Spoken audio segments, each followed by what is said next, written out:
Captcha या रीकैप्चा क्या है और क्यों लाया गया? अगर आप कोई भी वेबसाइट सर्च करेंगे या कहीं पर भी अकाउंट बनाएंगे तो आपको मुख्तलिफ तरीक़ों के कैप्चा देखने को मिलेंगे। जैसा कि आपके छोटे छोटे इम्तिहान हो रहे हों, लेकिन कभी आपने ये सोचा है कि ये कैप्चा आपको क्यों दिखाए जा रहे हैं?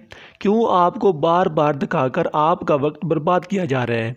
इससे होता क्या है, ये कैप्चा क्या है और क्यों लाया गया है? तो दोस्तों, आज हम आपको इस वीडियो में कैप्चा या रीकैप्चा की हकीकत बताते हैं। ये पूरी दुनिया के लिए इसलिए बनाया गया था कि इंटरनेट की दुनिया में वेबसाइट के लिए ये शक था कि कैसे पता लगाया जा सके कि सामने वाला एक मखसूस इंसान है या कोई रोबोट। और इस रोबोट से बचने के लिए हम वेबसाइट के अंदर तमाम एहतियाती तदाबीर कर सकें। ये इसी वजह से कैप्चा का ख्याल लाया गया। इसको इसी वजह से लाया गया था कि जितने भी रोबोट घूम रहे हैं जो चीज़ों को ख़राब कर रहे हैं, यानी जो एक मिनट के अंदर वेबसाइट में लाखों रजिस्ट्रेशन हो रही हैं, ईमेल आईडीज़ बन रही हैं, इन सब को रोकने के लिए इसे बनाया गया था ताकि पता चल सके कि वेबसाइट इस्तेमाल करने वाला कोई इंसान है या कोई रोबोट। पहली बार 2003 में कैप्चा लाया गया। इसमें होता ये था कि आपको अलग अलग अल्फाज दिखाए जाते हैं। यहाँ पर अल्फाज आप अपनी आंखों से बासानी देख सकते हैं और जो अल्फाज दिखाए जा रहे होते हैं कुछ इस तरह आगे पीछे कर दिए होते हैं कि एकदम जब कंप्यूटर इसे पढ़े तो इसे पता ना चल सके कि क्या लिखा है, जबकि इंसान अपनी आंखों की मदद से समझ ले और लिख कर सबमिट कर सके और इस तरह पता लगाया जा सके कि आप इंसान हैं या कोई रोबोट।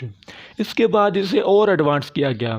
लोगों ने ये सोचा कि अल्फ़ाबेट्स और अलग अलग डिजिट क्यों दिखाना, इसको कुछ ऐसा बताते हैं। फिर एक कंपनी ने रीकैप्चा बनाया। इन्होंने सोचा कि इसमें अल्फाज का इस्तेमाल किया जाए, तो इन्होंने जितनी भी बाज़ार में किताबें होती हैं इनको स्कैन किया। अब एक टेक्नोलॉजी और होती है जिसे OCR कहते हैं। इसमें होता यह है कि अगर कोई कंप्यूटर को तस्वीर दिखाते हैं तो वो स्कैन करके बता सकते हैं और वो इस तस्वीर को अल्फाज में तब्दील कर सकता है। इन लोगों ने यह किया कि जितनी भी किताबें थीं इन्होंने बारी बारी इस कंप्यूटर से स्कैन कर लिया और फिर कंप्यूटर से कहा कि इसे पढ़कर दिखाओ।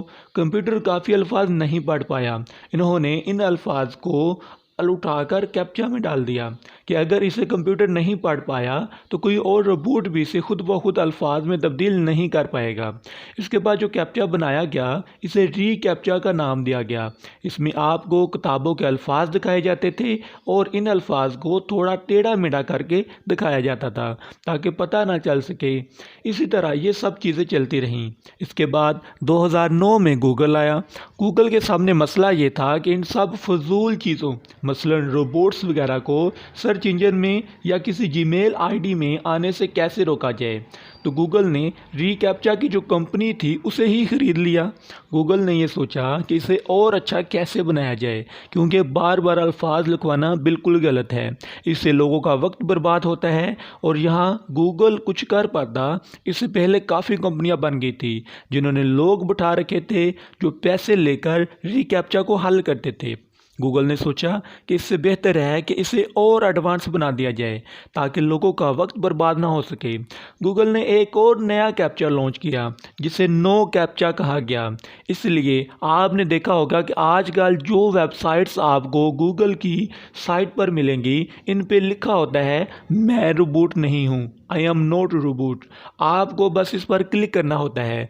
अब आप सोच रहे होंगे कि अगर आप क्लिक कर सकते हैं तो रोबोट भी क्लिक कर सकता है, लेकिन जैसे ही आप इसके ऊपर क्लिक करते हैं आपका सारा डाटा गूगल के पास चला जाता है। आपकी लोकेशन, आपका IP एड्रेस, आपने इस पेज को कितनी बार यूज़ किया, आपने इस पेज को कितनी बार स्क्रॉल किया, यहाँ तक कि आप कितनी देर से इस पेज के ऊपर हैं, सारी मालूमात गूगल के सर्वर पर जाती हैं। वहाँ पर मशीन ज़बान इस्तेमाल होती हैं जो चीज़ों को देख रही होती है। आपका इस पर क्लिक करने का तरीका इंसान का है या रोबोट का? अगर गूगल को 95% ये लगता है कि आप इंसान हैं तो वो आपको आगे ले जाएगा, लेकिन अगर इसे 5 से 10% ये लगता है कि आप रोबोट हैं तो वो आपको कुछ तस्वीरें दिखाएगा और आपसे पूछेगा इन तस्वीरों में कार को ढूंढें या किसी को या बस को वेरीफाई करें। इस हिसाब से आप एक जो कैप्चा को दोबारा फिल करेंगे, आप वेरीफाई करेंगे तो आपकी आईडी गूगल के पास सेव हो जाएगी और अगली बार आपको बस रिबूट नहीं हूँ पर क्लिक करना होगा और आप आसानी से वेबसाइट इस्तेमाल कर सकेंगे। और इस तरह से एक नया कैप्चा बना दिया गया जिसे नो कैप्चा कहा गया। इसमें आपको कुछ वेरीफाई नहीं करना पड़ता, बस एक क्लिक करना पड़ता है कि मैं एक रोबोट नहीं हूँ, और वेबसाइट पर तमाम फ्रॉड रोकने में मदद देता है। इस तरह यहाँ पर कैप्चा एक ऐसा मसीहा है जो वेबसाइट पर तमाम फ्रॉड रोकने में मदद करता है। अगर आप कोई वेबसाइट यूज़ करते हैं या कोई वेबसाइट पे साइन अप देते हैं, जो कोई फॉर्म फिल करवाते हैं, तो इस तरह की हज़ारों दरखास्तें आएंगी और आपका डेटाबेस बढ़ जाएगा। और अगर आपकी कोई वेबसाइट है तो इसे चेक करें कि क्या आपने कैप्चा लगाया है या नहीं लगाया।